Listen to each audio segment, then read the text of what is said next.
You know, I have to wonder. You were talking about how popular Origins is, almost how surprising it is. And perception is reality, like when it comes to Mattel Creations website.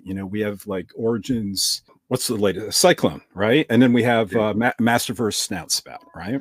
And Masterverse Snout Spout has not sold out, and Sy-Klone sold out. How many hours did that take? I think an hour and a half or something. No, it was about 2.5 hours. 2.5. Oh, so 2.5. Okay, 2.5 hours. So perception would be, wow, Sy-Klone was a hit and Snout Spout was not. And perception is reality. Like one sold out, one didn't. But they could have made 5,000 of the Sy-Klone and 10,000 of Snout Spout, and they both sold 5,000.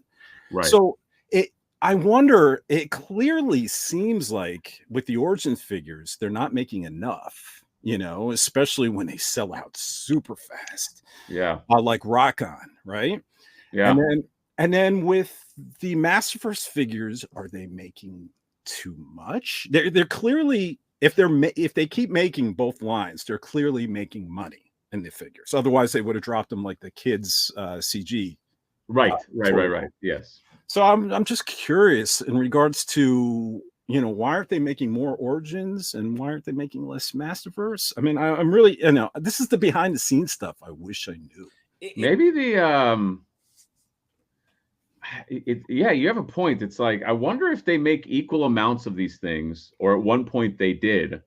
And like I understand why Origins, and I'm not gonna lie, I didn't understand it in the beginning, because to me I was like, these are so close to like the 80s. Why am I getting this when like Masterverse or things like, or I just came off of Classics where it's got like beautiful articulation and sculpts and modern, like why?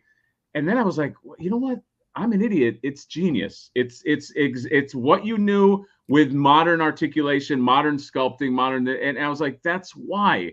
And I don't know if this is like a ploy where it's just like make them just enough, like where it's under the perceived demand, so you get something that feels like it's a hot, it's like a hot item. Maybe, I mean, toy companies are known for tactics. Sometimes that could be a tactic. I don't know.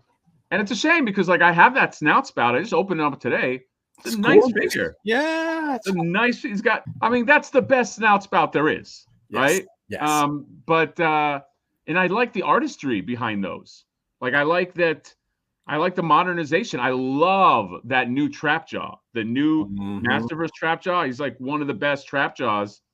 But it's got to be frustrating in the Mattel offices, because then you have these really simple figures that come out and they're selling like crazy. And it's like, they don't take, not to discount the work that it takes to make those, but I mean, they don't really have to go to the drawing board like they do with Masterverse. I mean, Snout Spout is a from the ground up, newly designed, newly articulated figure, and he's not selling as well. So yeah, I mean, I don't think that answers the question. Maybe he is. That's what I mean. Maybe it's so. Maybe with a figure like that, you have to make more quantities to lower the cost. Something with that much articulation, that much packaging, and so forth. And maybe with those kind of figures, the long game works. Yeah.